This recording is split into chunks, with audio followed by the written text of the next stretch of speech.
everybody. You are listening to the Girls of 309 podcast.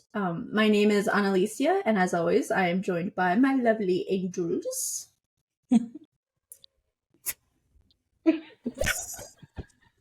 Anakin. First angel. Ashley's dog. I, however, am Ashley. And I am Shelby.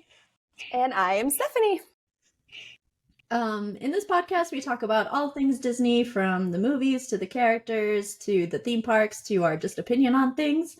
And today is part 2 of mine and Stephanie's discussion about what life was like when we were working there at Disney, because we did multiple positions.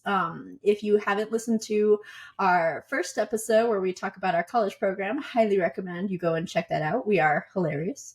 Just a little bit of a disclaimer: we may cuss, we may talk about poop. It's been in like every episode so far. So if you are a youngin', you have been warned not to listen. But if you're young at heart, welcome. We welcome you. So going to start this off with a couple of questions. So Stephanie, why don't you tell us about the other positions that you held while you were at Walt Disney World? Okay. So the second time that I worked and did the Disney College program at Disney World, I worked in attractions at Spaceship Earth in Epcot, which is the big giant ball in the middle of Epcot. And then my third program, I worked at Tomorrowland Speedway in attractions in Magic Kingdom. Spaceship Earth, I did that the summer of 2015. And Tomorrowland Speedway, I did that the fall of 2016 after I had already graduated college. Did not know what to do with my life, so I just went back and worked at Disney. Valid. That is valid. Yes. Don't know where to go? Let's go to Disney. Exactly. What did you do, Analicia? I got into the Professional Internship program, and I basically was working underneath Imagineers. I don't know if they've changed the name, because while I was there, they did flip-flop between 2 different names because they were in the middle of transitioning it. But last time I was there, it was with the Scientific Show Systems. So I worked with that group, and it was awesome. Yeah. I worked there the fall of 2015 from August to December. So Stephanie, tell me about the training that you went through. So I'll be honest, the summer of 2015 working at Spaceship Earth is a little bit of a blur. I'm not sure why. Maybe it might be because I was like 6 months into being 21, so I would call that my party summer a bit, but no, really, I think it was just like, only 2 months working there, so it went by really fast. And I was looking back at pictures, and I realized like I had so many people visit me. Y'all visited me. I had my family visit me. Some other friends visited me. So it's just like a lot of people visiting me taking them to the parks, and also, working there and everything. But what I do remember is just like having a person that I would shadow, I think, and like they would show me each position, and I pretty much learned attractions more hands-on. They would just like show you, this is how you do it, and yeah, we would just go from position to position, and I would learn that. And then there was also the computer-based training as well. I do remember for Tomorrowland Speedway, I remember my trainer for that better, because he was just like super cool and chill and just like so amazing. And it was just me and him. I was just like following him around. He was just like so cool. But I was freaking out the first day of training because it was at Magic Kingdom. I guess, I wasn't used to working there yet, so I don't know what happened, but the bus was late or something, so I was going to be late for my first day. I didn't have my trainer's number or anything to warn them, so I was just freaking out. I was like, no. I think I was probably like 20, 30 minutes late, and I was like in tears by the time I finally got to the meeting point. But of course, he was super chill. He was like, no, it's fine. I mean, yeah, it happens. So I got to like breathe a sigh of relief then, and just followed him around and shadowed him. He taught me the different positions and did the computer-based training. Some of the different positions or like job duties that we have at Spaceship Earth were working in the front as like the greeter, welcoming people into the ride. There was the fast pass position where you are like at merge and you let fast pass people go more, and then you let like a couple of the regular people go, and then like more fast pass people, so you have to kind of direct that flow. And then we had like the load position. Favorite. Yeah, fast pass position, it can be stressful and awkward. Yeah, you literally just stand there and you're like letting all these other people go, and the main line is just like staring at you like, why are you letting all these people go in front of me? And you're like, well, this line, so yeah, it's the way I would awkward. like get around it is I would just keep waving fast pass to go through, and I would stop every person in the standby and be like, how many in your party? And they'd be like, this many people. And then I would like look behind me and then be like, okay, you could go. And by then like 20 people had gone by. Nice. So I'm like, okay, you could go. And then the next family I'd be like, oh, how many people in your party? And like I'd still be waving people through. Yes. So it was like, you're moving. I just have to make you go slower. Yes. That's a good trick, Analicia. That's super I had smart. anxiety, and I did not want people staring at me being like, we've been waiting for an hour, and you're letting these people go first. Like, because they're right there. Yeah. The worst thing is though when the line gets backed up or the ride gets backed up or something, and then fast pass and the main line are both backed up, and you're like, all staring at me, like, and then of course when it starts moving again, you have to let a lot of fast pass go by, and it's just right, exactly. That part was the worst, but the worst position in any cast member attraction. Right, it's the worst, in my opinion. Absolutely. And then we had the loading position where for Spaceship Earth, it was interesting because it was basically like a constantly moving ride. We had this conveyor belt that people would have to step out onto and like get into the ride. So we kind of had to be actually pretty fast at load, being like, okay, you two here, like party of 3, 2, and 1. Like, yeah, party of 4, 2, and 2, party of 7, 2, 2, 2, 1. So yeah, it was kind of hard. Sometimes people did not feel comfortable stepping out on a moving walkway, so you'd have to like slow down the ride or stop the ride or things like that. And of course, like if people with disabilities come, we can assist them and stop the ride for that. And I remember there was this big red button too that we had that was like, if something happens, you have to emergency stop the ride. Like you can press that big red button, but it was scary. I was like, I don't want to have to touch the big red button. That's intimidating. Oh, no. Yeah, a little bit. Yeah, we learned how to do like evacuation drills with the ride, which was interesting, like how to, help people get off the ride and everything if something were to happen. Or if we have to, like, sometimes because people could get out of the ride because it was pretty slow moving, they could actually like get out of the vehicle and trespass into the ride. And that's like a huge no-no. We get like red alerts. And we have to like get our flashlights and like literally go search for the people and escort them off. No. Yeah, craziness. Did you ever have to do that? I don't think I ever searched, but it did happen. I had to stay at the front, I think, and other people had to go search. But yeah, we had like the different team positions. It was kind of legit. Yeah. Wow. We had a system for sure. Disclaimer, best to not get out of the ride. That's how you get banned. Just don't get out like that. I know. Yeah. We have sensors everywhere. We know. We also have cameras everywhere. Speaking of cameras, the best position to work at Spaceship Earth is a position called photo edit. And literally you just like sit in this little closet. It's tiny little space. And you're one chair and your computer. And it's a touch screen. And they have the photos they take on the ride. And then afterwards they appear on the screens in the Spaceship Earth interior. And so photo edit, you had to like go through the photos really quickly, make sure that they were appropriate, that they like some of them were like blurry or there was no people in them or things like that. So literally, you're just like, you can delete photos with your finger, or you can like say, okay, good to go. That was a fun position because you get to be alone, you get to be inside, like it's just a little bit more of a breather. Yeah. So that was always a nice position to get. But you did see some inappropriate things sometimes. I know. It didn't happen to me, but somebody had two people like moon the camera on the ride. Oh my god. Yeah.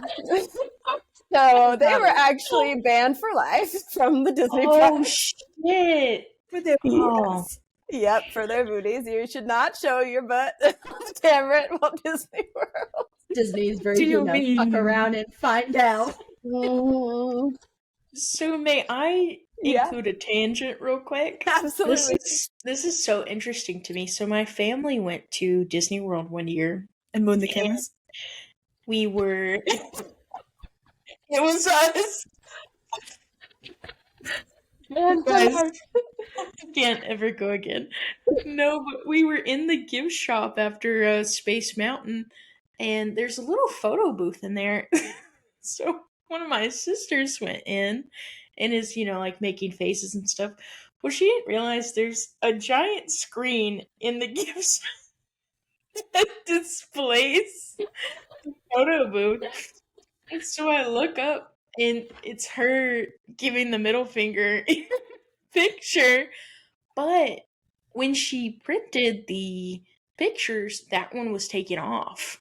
It wasn't on there. And I think because it was like a Disney banner. So I'm curious now if someone back there was like, gotta delete this one. These people, maybe. That's interesting. Yeah, she didn't get banned. I do now. Yeah, I think the middle finger is a little bit like we let that go a little bit more than like someone's bit the butt. But and also like if you, I don't know, like I did have this. She was probably like 3 or 4 year old little girl that gave the finger to the camera. And I think like her dad was right beside her. I was like, great parenting, but I was just like, okay, delete. My goodness. Yeah. But anyways, that was definitely a entertaining position too as well. Then we had the unload position where you helped people get off the ride, and same sort of thing. Like sometimes you had to stop it, slow it down, that sort of thing. But overall, Spaceship Earth was a nice attraction to work at, and definitely a really good first attraction to work at because it was shady, which was so nice in Florida summertime. So we had pretty much shade in all the positions. Some of the positions were inside, so it was really nice. And everyone working there was super nice too, very welcoming to the college program students. So I was really grateful for that. So that was great. And then the job duties that I had at Tomorrowland Speedway were very similar: greeter, fast pass, load, unload. The favorite position at Tomorrowland Speedway is this position we had that we literally would just sit out on this like hill in the middle of the racetrack and your job was just to like watch the cars, and if any car was stopped working or something, then you would have to like call it in and you'd have to get someone to come help the car. But yeah, that position was great because it's just like, all right, I can just sit here and chill, watch these cars for 30 minutes or whatever. Was it shaded? Like you weren't standing like in the sun, were you? Okay, it was excellent. shaded, I was gonna say, that sounds like torture. Yeah, luckily it was shaded because a lot of the positions at Tomorrowland Speedway were not shaded, and I feel like that is a safety issue. But yeah, it was very hot working that attraction. So definitely different. What about you, Analicia? What was your training like with a professional internship? My training was a little weird. I don't want to say weird. That's a little mean. So I get there my very first day. My supervisor had emailed me a Google Maps and basically was like, take this road, turn right here. Because it didn't really have like an address, the building that I was going to. He said, go inside, you'll go through the door, you'll make a left, and then it's the very last door. And so I was like, okay. So I walked in and it's just a bunch of cubicles. And I was like, hello? Like, I literally, like, had to go find the first person in a cubicle, and I was like, hi, I'm here with the Professional Internship program. I don't know where I'm supposed to be. And luckily, they directed me to where I needed to go. And I met a bunch of people, and then, like, I stayed in that cubicle area in front of a desk that did not have a computer, and I just sat there for a week. And then I had training started, and What? it was in the So wait, you didn't do anything for a week, or yes, correct. You are correct. They're like, oh, the intern's here. Just I definitely felt that way. So when I got there, I was assigned a mentor who was supposed to, I was supposed to be assisting, they were supposed to teach and, all that other stuff. And my mentor was literally like half a mile in another building that you needed like a badge access to. And I met her on my first day. They took me to that building. I piggybacked on their badge access so I could get in, so I could meet her. I met her, I shook her hand and everything, and we chit-chatted up a bit. And she was like, well, I gotta go to a meeting, so I'm gonna give you back to so-and-so. And they took me back a half a mile. We drove half a mile to the other building, where down the hall and on the right, I was in a little square cubicle that had a tiny desk. And I was like, okay. So the next day, I actually tried to get into that building, and I couldn't find my mentor anywhere. And then I finally found her, and she was like, oh, I don't really have anything for you today. Check back again with me later. Go back to the other building. So I was like, okay. So I went back to the other building, where I continued to stay and wait and wait. They put a little laptop on my desk because there wasn't a computer. But I was with a lot of software engineers. That's where all the software engineers were. But I'm not a software engineer in the least. Oh my God. Power to all of you out there who might be software engineer. That is not my cup of tea. I cry looking at code.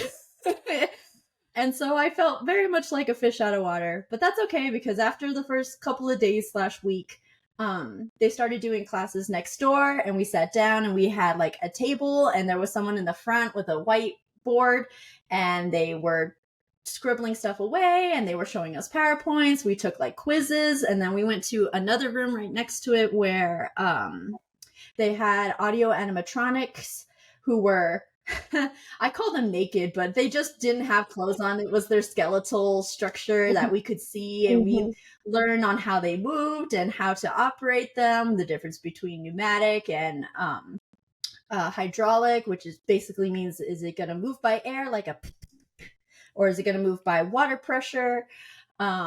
I don't even think they use that in the newer audio animatronics anymore. They've gone completely electrical, and it looks so much smoother. If you need examples of electrical ones, look at Elsa from Epcot.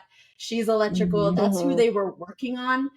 They were working on Elsa, and they were working on, oh my goodness, I forgot her name. I don't know if she has a name. In Avatar Land, in the riverboat, she's the very large. She's such a beautiful animatronic. Wow. Yeah.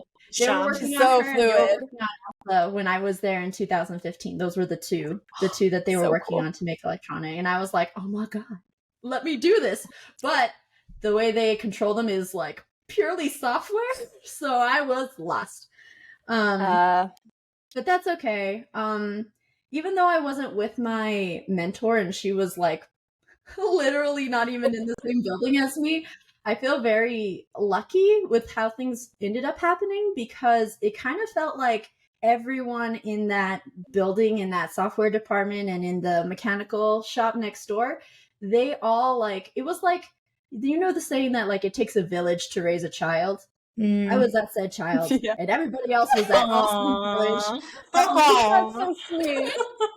And I felt like I learned a lot. I learned a lot of the mechanical side. I learned a little bit of the software side and like a couple of things that they use. And then I met one engineer, shout out to Sean if he's listening, who was a quality assurance engineer. And so he took me backstage to a lot of stuff where we were like checking all of the rides to make sure that they still have the high quality, the good magic, that things weren't bumping into stuff that were supposed to be moving. And I really got an eye for detail of like, oh, you guys should really check on this, or like, oh, this is like, it looks like it could be better. And so that was super cool. Yeah. That is So cool. that's basically what I did. I kind of floated from kind of person to person, whoever was willing to teach me, and that was basically my professional internship engineering position. It was great. So you were alone, or did you have other people that were interning with you? It was just me. It was no other interns anywhere else. When I did go take the training courses, there was a couple of them, but so there was one other person, and she was the professional internship engineer for the mechanical side, and everybody else was in what was called the apprenticeship program. So Florida offers this thing. I actually don't know if they still offer it, but they used to offer this thing called the Florida Apprenticeship Program, where Disney would literally take on these electrical engineers or like people from this program and teach them. And after 4 years, you could either move on to something else or you could stay with Disney. I tried applying for that, but they told me if I already have a college degree, or if I'm working towards a college degree, that would be easier to get to become a Disney engineer that way rather than go through the apprenticeship program. Like the apprenticeship program was meant to be like a trade school way of getting into Disney, not so much like a college degree holding person. Like a college degree holding person, they're expecting like you're already going to know everything we're basically teaching them here. At least that's what I understood from it, because I did apply and I went down and I did an interview, small side tangent, sorry.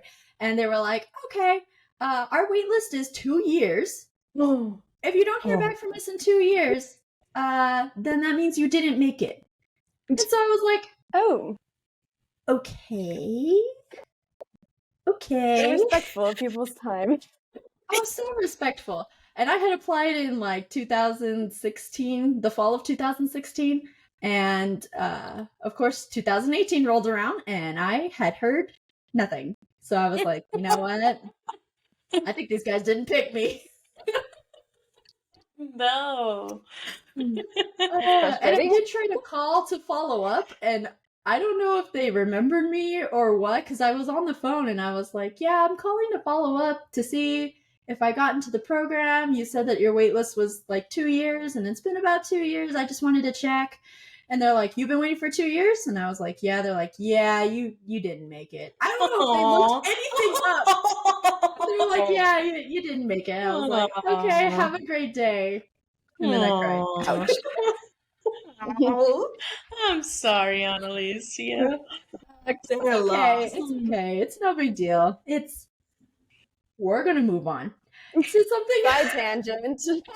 Disney, you would be so lucky to have Analicia as one of your engineers. Yeah, wish you could have her. She's gonna wait 2 years for you. Yeah. Like you wait 2 years. Actually, I got a little bit lucky, which is why I say that it's okay. Small side tangent. Sorry, we're totally like a little bit off topic here, but it's okay. After I had graduated from college and I got my degree, I was actually applying to Disney positions that I saw like online and that were available. And I wasn't getting anything. And then like literally that very next spring, COVID hit. And so many people who I knew were in the company that I had kept in contact with or followed on Facebook and were still friends with them and everything, everybody but one was laid off. Which is really sad because there was a lot of talented people that I was friends with that were no longer with Disney. And I thought to myself, like, if they had hired me right out of college, like how I was hoping, I would be in Florida without a job, away from my family, not knowing what to do next. Like, That's I would have been That's lost. true. The anxiety, I cannot even imagine the anxiety that I probably would have gone through from being let off. Because of course, they wouldn't keep me. I would be first one in, first one out for sure. For sure. Not to be mean on myself or anything, just realistically saying. It's And realistic. so yeah, so in my brain, I'm like, maybe it was a blessing. Maybe God, divine, universe, whatever you believe in, it was a sign that was like, it wasn't meant to be. You're okay where you're at now. Just Yeah. vacation there. And when you retire, which is my current plan right now, when you retire, go and just be like a greeter or just work in like one of the shops There you go. or do something like Yes. that so you could get in for free or use your retirement money to just live there and have an annual pass. Like that's just where I plan on retiring is gonna be at Disney, so I love it's it. all good. There you go. Yeah. Stephanie, tell me about your favorite memories working at both the attractions. Like, give me a couple Okay. for this one and a couple for that one. Sprinkle it in. Okay. So my favorite memories at Spaceship Earth mostly have to do with the people that I worked with there. Everyone was very nice, like I said. It was cool because I don't know if it was because it was the summertime or because it was an attraction or what, but I worked with a lot of different international college programs students, which was really neat. So now I have friends all over the world. Cool. One of my best friends is Phi. She's from Thailand, and we would hang out a lot. And actually, I had a car at Disney, so I think that made me be friends with the international That'll make students you more. very popular. Yes. Because I would offer them rides. I would take them home from work. We would drive to work together. So yeah, I had Phi from Thailand, Yanni from China, Marcus from Hong Kong. And yeah, we just had a really good group there. I had another friend from Georgia, where I'm from. Her name was Kia. She was really cool too.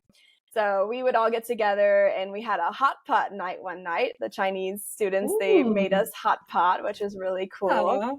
So yeah, I got to like have these neat international experiences, and like I said, I got to party a little bit more that summer. So yeah, I got to experience some things. I feel like this was a thing, but in my mind, I'm like, how is this a thing? But there was this night at Senior Frogs where they had $20 unlimited drinks or something like that. I was like, was that really a thing? $20 and I could drink as much as I wanted? That's dangerous. What a steal. Oh my goodness. I know, yeah. What a steal. But it was Only all like in Florida. it was like the very sugary, like cocktail mixed things that they had. But yeah, that was a fun time. So yeah, that was my favorite part of that summer. And then of course, when y'all came to visit, that was an incredible part of that summer too. I think that was the first time we had seen each other since our program, right? Mm-hmm. Yeah. So it was like the big first reunion at Disney. Aww. You got to come. I saw some photos of us. We went to the beach one day and wrote in the sand, like, Girls of 309 reunion. It's really sweet. So that was definitely a highlight of that program as well. So yeah, and then working at Tomorrowland Speedway, attractions in general, I felt more a part of a group, which was really neat. As opposed to being a character attendant, like working attractions, I got to see the same people every day and really make like friendships and connections. So that was really cool. Tomorrowland Speedway was an even bigger group of people. Some of the full-time cast members, they were trained at multiple attractions in Tomorrowland. So they would work Speedway some days, Space Mountain some days, and Buzz Lightyear, rides like that. So sometimes I would see them, sometimes I wouldn't. And then we had the college program students as well, but everyone kind of just was a part of the group there because it honestly felt like working in a mechanic's garage working at Tomorrowland Speedway because it was so like hot and smelly and just like literally you were working around cars. And one of the positions there was the early morning position. You had to like literally put gas in all the cars. Oh my God. Amazing. I know, it's so weird. I was like, never thought I'd be doing this at Disney World, but yeah, I had some really good friends from there as well. One of my best friends, Brittany, we connected a lot during the program. She was struggling with relationship problems, and I was too, so we bonded over that a lot during that time. And I met Patty. She's from Honduras, and my roommate. So for that fall program, I had gone with a couple of college friends as well. So I knew some of the people I was going to be living with as roommates already. And so I get to our apartment on the first day, and I thought like I was maybe the first one there, but then there was like someone already there, and I thought it was like, for some reason, one of the college friends. And so I was like, oh, hey.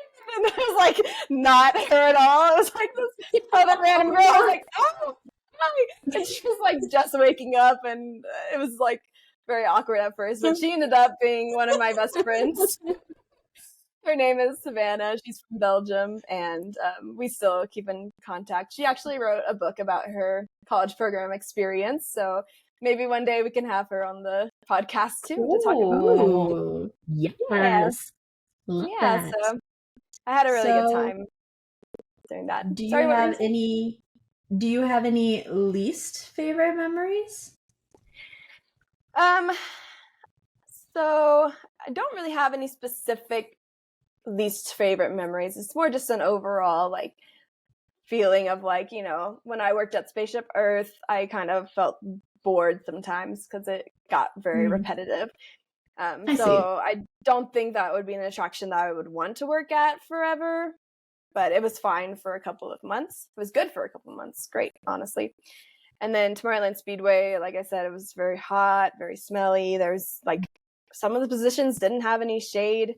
We had to wear these steel-toed boots, so my legs would get so tired. They were so heavy. Yeah. And I would come home, I would just smell like gas. My roommate would be like, go shower. Yeah. And the costume wasn't very cute either. But we'll put that up on the Instagram. Yeah, not very cute. None of them are flattering ever. But yeah, I don't have anything that sticks out as being like, oh, that was a terrible experience type of thing. So good though. Yeah, that's good. What about you? What about your favorite memories and your least favorite memories? I'll say my least favorite first so we can end on something happy. So there was one day, and this is the only one I really have. So honestly, out of the entire time I was there, I was happy to only have this one day. But there was one day where my supervisor had asked me, hey, this program, it does this thing called a GUI, which if you don't know what a GUI is, it basically brings up a window with buttons that you can, it's basically for a user to interact with. Hey, this thing brings up a GUI. I need these numbers to show up on this instead of this, but you're supposed to get them from this Excel data sheet. And I was like, okay. And so I was going through the code, which was, mind you, like 1,000 lines of code. And I was scrolling through, and if you're someone who programs, you'll know that people who write code, if you inherit someone else's code, it is difficult. It's hard because everyone has their way of naming variables in the code, of syntax, of what they use. In order to get from point A to point B, when it comes to programming, there are a million ways to path it out and for it to go. And everyone has their preferences. Comments are sometimes not a thing when people really need a comment in their programming.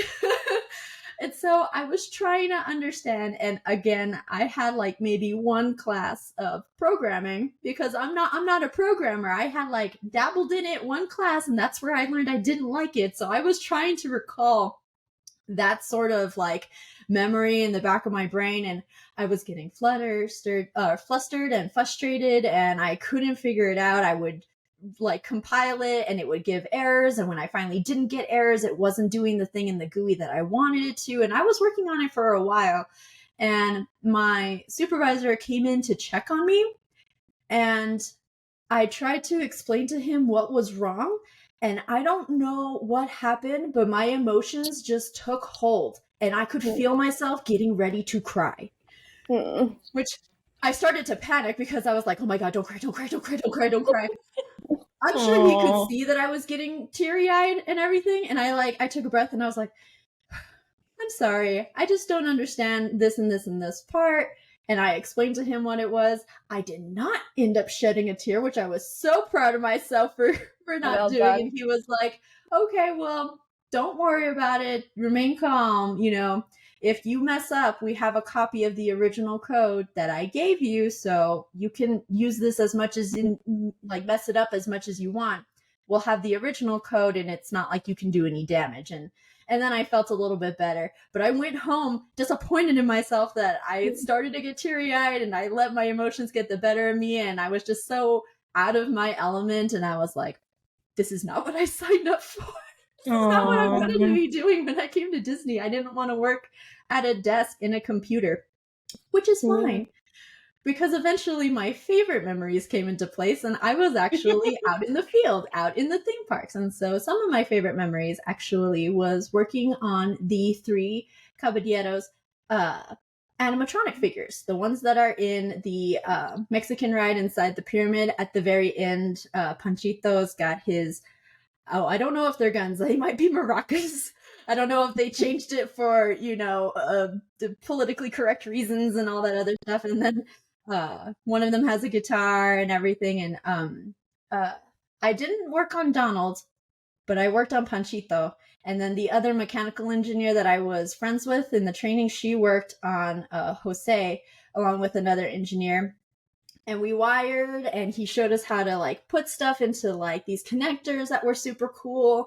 And then they tried to show us the GUI program that controlled it, and it did start moving right in front of our eyes. And I was like, I was so excited. And at that point, I was like, it's in the programmer's hands now. They're going to take care of everything. I've done my job, and I helped cable manage and move some stuff. And I was there when they were installing it the night of, but they didn't need me for too long. And so I left. But then I rode that ride. I kid you not, 7 times just to see the end results, because I was so proud that I had a hand in making that. And even though, people may not think oh, it's the 3 Caballeros, that ride is so lame or whatever, it has a very, very, very special place in my heart. And there was one time I went on the ride, and there was a little girl behind me, and she was like, Mom, look, it's Donald. And she's like, yeah, that is Donald. And my heart just bursted with happiness. And I was like, this is what it's all about. This is why I want to be a Disney engineer. This is what I want to do for the rest of my life. This is it. It was the best feeling I had in my life at that point. It was amazing. So that was one of my favorite memories. And then another favorite memory, I'm going to say 2 of them. I got to help work on the Pirates of the Caribbean ride. Ooh. That ride is really difficult to get to some places. Previous engineers did not think oh, we're going to have to maintenance this. People are going to have to figure out how to get to these figures at some point in time. There's some moments where you literally have to shimmy your way crab walk across a really tiny ledge to get from platform to platform. Just imagining you ducking over the cannons and railing. Pirate adventures. Actually, that ship, after you go through that dip and you're turning to go into the city, and that ship that's in the harbor that's shooting cannons at you, and it's Captain Barbossa on the thing, and he's asking for Captain Jack Sparrow. I have been on that ship. I have been next to the cannons. Yeah, at the time, the Imagineer that I was working under was actually working on the audio animatronic for the Auctioneer. And he was basically becoming like Elsa. And he was showing me, he was so proud of it, because there's a part where he says, I don't want chickens, it be gold I'm after. And he does this with his fingers, where, that money, Rebby. Mm-hmm. For those of you who can't see me and are listening to this podcast, I'm doing a finger Rebby for the slide for Bulas.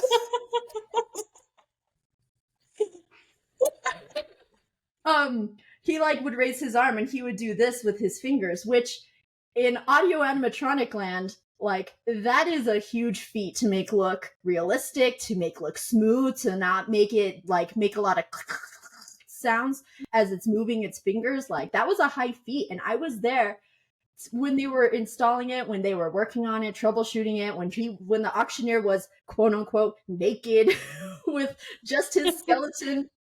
And of course, while I was there, I got to see the other parts. That part at the end where they're in the jail and they're whistling for the dog. I have a picture of me, like, literally behind the bars. I won't share it though, because I don't want to get like anyone in trouble if we weren't supposed to be there. Well, then we weren't. I'm lying.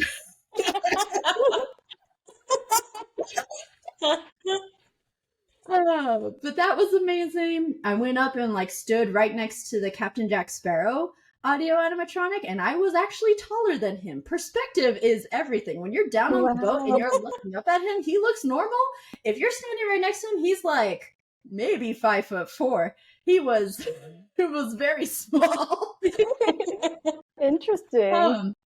But just that entire experience, because Pirates of the Caribbean, if you could ask the girls, if you know me, I'm super big into pirates. I love pirates. I think they're cool. Not historically accurate ones. I like their aesthetic. Just to be clear, like, I don't approve of what the, like, historically of what pirates did. I don't approve of it. But the aesthetic of pirates, the thought of going on, like, adventures and finding treasure, I think is such a cool idea. When we went on our pirate adventure throughout Adventureland, I thought that was, like, the best thing that we were doing, like, of all time. And so to go on the Pirates of the Caribbean ride, like, something that's so classic and iconic and there from like the very beginning of the like opening of the theme park, is just like, oh my god, I'm here, like, within a piece of Disney history. Like, just it was an amazing night, actually an amazing week, because I got to go like multiple nights, because we couldn't just put the audio animatronic in and call it good. We had to go multiple times to troubleshoot, because he was breaking down, the growing pains of being new to the show and everything, as one would imagine. And so I got to go multiple times, which was even cooler, because after a certain point in time, I was like, I know exactly where I'm going. It's part of the ride. It was just amazing, and I could not be happier. I cannot hold on to those memories more preciously enough. Like, I don't know what the words are to describe how happy I am that I have those memories, and I'm so thankful to the Imagineer that took me out there. If you're listening, thank you. I won't name your name in case I got you in trouble. I'm sorry. You know who you are, and you're a real one, and I still think about you and time down there, and you're awesome. You're the best. And you've made my life like complete for sure. Aww. So yeah. So moving on to the next question, Stephanie. Seeing as how like both of these positions that you are in were both attractions, how do they compare? Do you feel like they were very different or very similar? Like, how do they compare? And how do they compare from being a character attendant? I'm so sorry. Blanked for a second. The two attractions were very different, to be honest, just like completely different vibes. Yeah, Tomorrowland Speedway, like I said, is more like working in a mechanic's garage than a Disney attraction, and Spaceship Earth was very like calm and just like, slow and pretty chill. So yeah, they were definitely totally different experiences, but had similarities as well with like their positions and everything. So going from Spaceship Earth to going to Tomorrowland Speedway, it was a little bit easier for me to understand how to work the fast pass position, greeter, load, all of that. So those were very similar aspects. As compared to being a character attendant, it was very different. Character attending, completely different. Who you work with, how you're working with the guests and the lines and the time management, and how you're more by yourself. It's definitely a completely different role, I would say. So yeah, but if I went back, I would say if I did another college program, I would prefer to do attractions, because I think it's more fun to do attractions when you're just there for a short amount of time. It's a lot easier to make friends and feel a part of a group. And I loved that everyone went out to have meals at Ale House or McDonald's or Waffle House or whatever after our shifts. So that was really special and cool. I didn't really get that being a character attendant. So I think that's part of the experience that's really special. But I think if I worked in the park full time and had to do a role for, an extended period of time, I would do character attending, just because I think it's a more enjoyable and challenging role. So yeah, I think it's something that I would get less bored with for a long period of time. So yeah, what about you, Analicia? A professional internship versus the college program are like two different animals completely. Yeah. Apples and oranges, 100%. On one hand, you have being in front of guests and having to look a specific way and fulfill a specific duty. And yeah, you are part of a team. And like, I really liked that, being a part of a team. But then on the other side, the professional internship side, I was never in front of guests. In fact, I was almost always like behind the scenes. I was usually almost always working at night when cast and like other guests were no longer there at the park, when maintenance usually happens. For reals, Disney World is the land that never sleeps. Like, you think everybody's gone, they're not. It's 24/7. People are always there. And not having the like team building aspect, but having so much more of like a rewarding and fulfilling thing that I wanted to do when I wanted to grow up. I wanted to be a Disney Imagineer. And so they were two very different, but both like very, very amazing opportunities and experiences that I had. And I would not want to change a thing, even with like, all of the ups, all of the downs. I would go back and I would do them all again just to have those amazing memories. I would tell my previous self, like, you enjoy it, you soak up every last minute of it, don't clock out early, don't leave, because you're gonna miss it. You're gonna go back home and you're gonna be like, man, I miss not being able to just go to the parks whenever I wanted, when I had the time off. I miss not being able to memorize the fireworks show just because I was there all the time or what have you. Like, you know what I mean? It's something that you're definitely going to miss. So cherish everything. Yeah. Would you give any advice to anybody who was wanting to do the college program? What would you say to them? I would say, as we've said before, don't take it too seriously. Try to relax and enjoy it. I know it's very like new and overwhelming and stressful at times, but yeah, just try to enjoy every moment. Really try to make friends with people, cherish those friendships and those people that you meet, and have fun, and go to the parks as much as you can. Like, we went a lot, but I miss it still. I really miss those days when we were able to just go to the parks even for a few hours. So I know you're tired, you're working there, it's exhausting, you're in the parks every day, but if you have the time and the energy, I'd say definitely take advantage of that perk when you're working at Disney.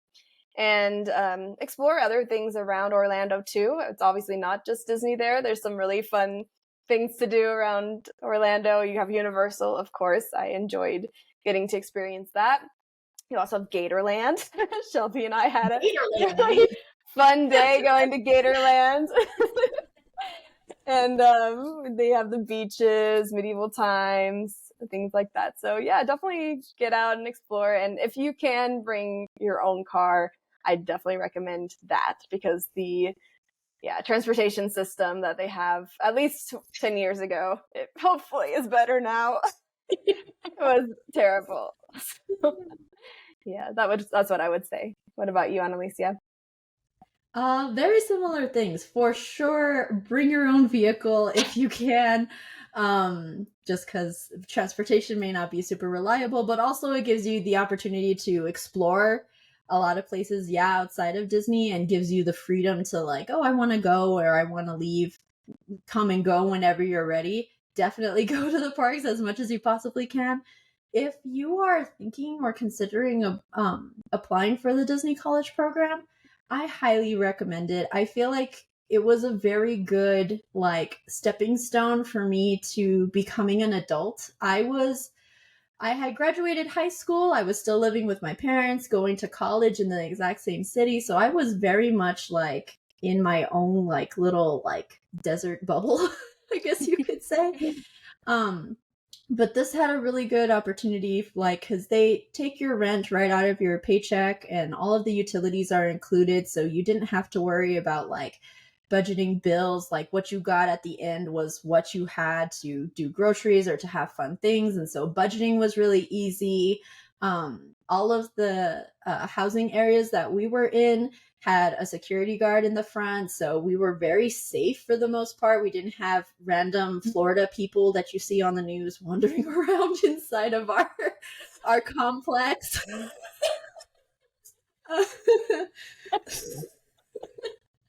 And it was a really good like step. Like, you're not going out and moving into an apartment by yourself. You have roommates, and if you're lucky enough, maybe you might get roommates that'll just last forever and be in your life forever and make long-lasting friendships. And so if you are thinking about it, I highly recommend it. Just go for it. And if you don't get it, apply again, because Disney hires all kinds of people from all walks of life, introvert, extrovert, and everywhere in between. So if you are thinking about it, it's a wonderful opportunity. I can't recommend it highly enough. And also, when you do get there, chill. It's fine.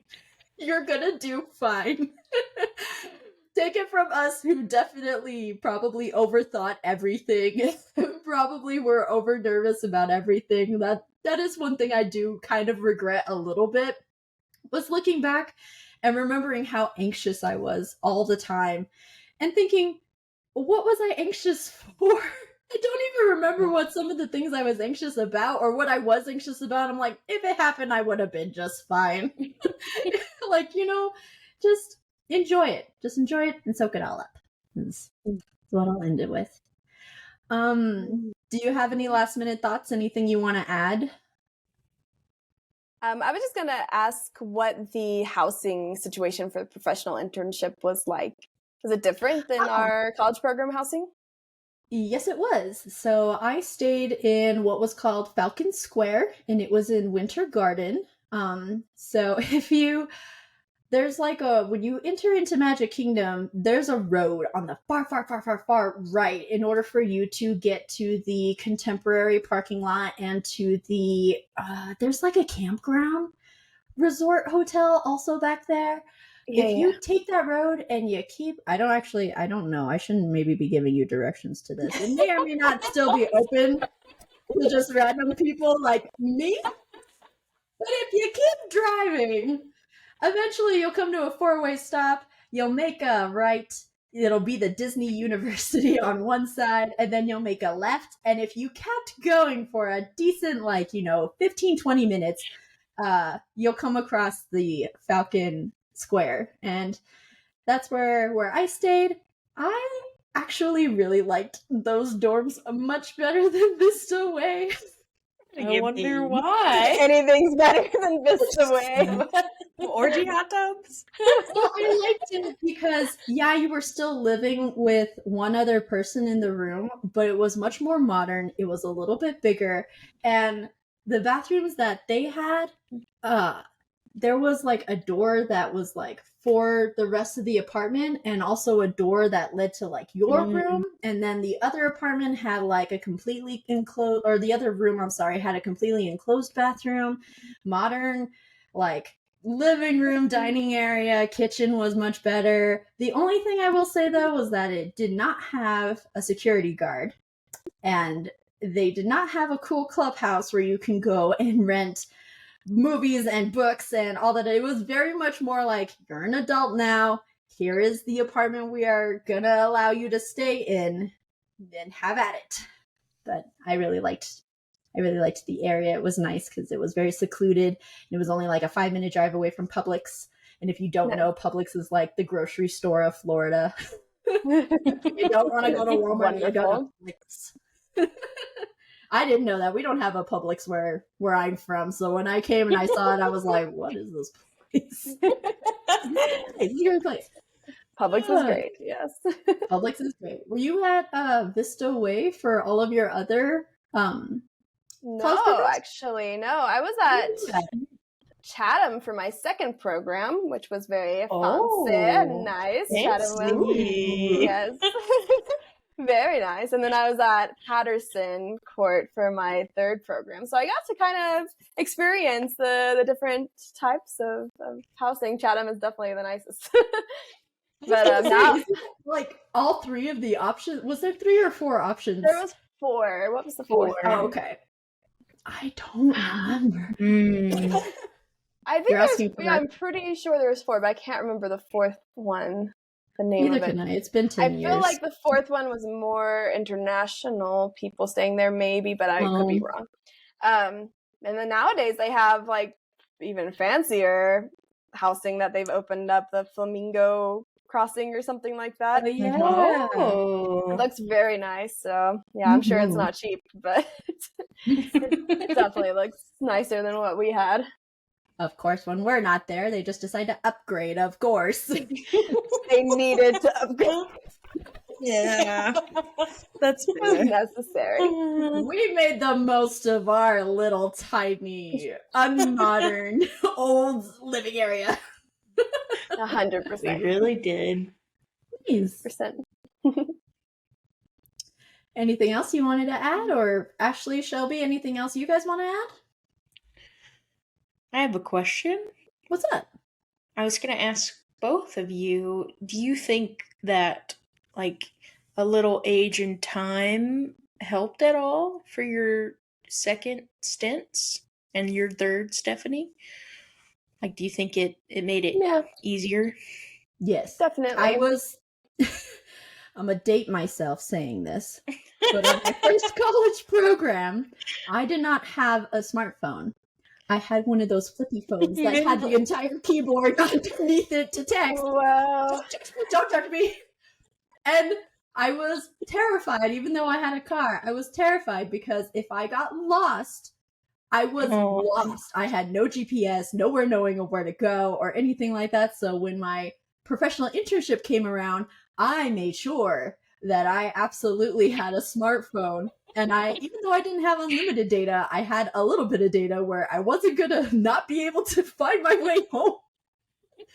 I remember one night at the college program. So the first time I had ever gone to Magic Kingdom, Shelby drove us in her really, really nice vehicle, and I was in the back seat, and it was nighttime. Do you think I was paying attention to where we were going? No. I had a magical time in Magic Kingdom. Do you think I paid attention on the way back where we were going? No. I was thinking about the castle and the beautiful fireworks and my amazing life at Disney. So, the first time that I ever went to Magic Kingdom by myself, I was driving out, and I was like, I'm just going to drive straight until I see something familiar, which if you do that on the Disney property, you're not going to get to where you need to go. You're not going to do it. You're just not. And I eventually got to a point where I had left Disney. Right after I had left Disney property, it looked like I was about to get onto like a highway. And I was like, nope. So I turned around and didn't leave and kept going straight until I got to the Magic Kingdom gates again. And I am so lucky that there was even a cast member there. But I went up to the little parking like check-in thing, and she was like, are you going to come into the park? And I was like, no, I'm trying to get to Vista Way. I was like about to cry. And the poor cast member, she was so nice. She took pity on me. She's like, okay, turn around and you're going to see a sign that says this. Take that exit and then it'll take you to the main road, like by a Walmart. And I'm like, okay, I know where the Walmart is. I know how to get to there from there. And she's like, okay, good luck. And I took off. But no, clearly I made it home. And from that point on, I was like, never, ever want to feel my anxiety ever again. I'd like to point out that this was 2014. It's not like it was the early. You said I'm gonna date myself. You were a little late to the smartphone game, which is fine. Very late to the smartphone game. Yes, I should make that very clear. How much of a dork I was for not having a smartphone, and I didn't, which was very sad because there were a lot of times where all of my friends were bored and they were on their phone while we were at Kilimanjaro safaris, like in the break room, they were on their phone, and I was like, I don't know what to do. I don't have any way to entertain myself. So I was like, nope, smartphone the next time. Learn your lessons. Felt more comfortable on property, and everything was better. I can't believe we were able to get around without like Google Maps and smartphones before. How did we get places? I don't know. No, we had MapQuest and stuff, but I didn't print out directions for everything, did I? Like, crazy. That's how my parents did it. But we didn't even have a printer in the room, so honestly, I was just gonna call my dad and be like, give me directions verbally from the house computer on the desktop, because we also didn't have a laptop at home or anything. We were very much not technology. I've learned now. Technology is your friend. Can be. Certainly can be. Yeah, for me, I was more confident my second and third program, and like being around the newbies that were very nervous. I felt like kind of the grandmother, like, it's fine. You were I've the done cool this before. one. Yeah. Yeah.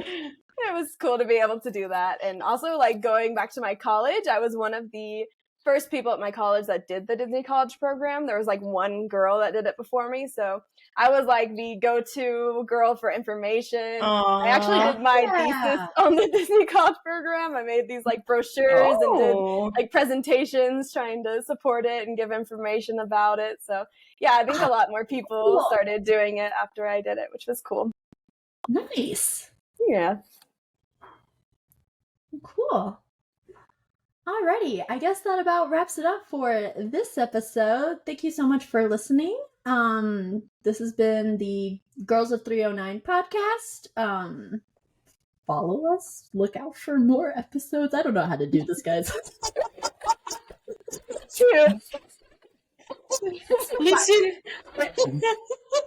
Listen if you want or don't. We don't care. This is for us. For us to laugh at ourselves. Exactly. All right. Have a wonderful day, everyone. Thanks for listening. Thanks for listening. Bye. Bye.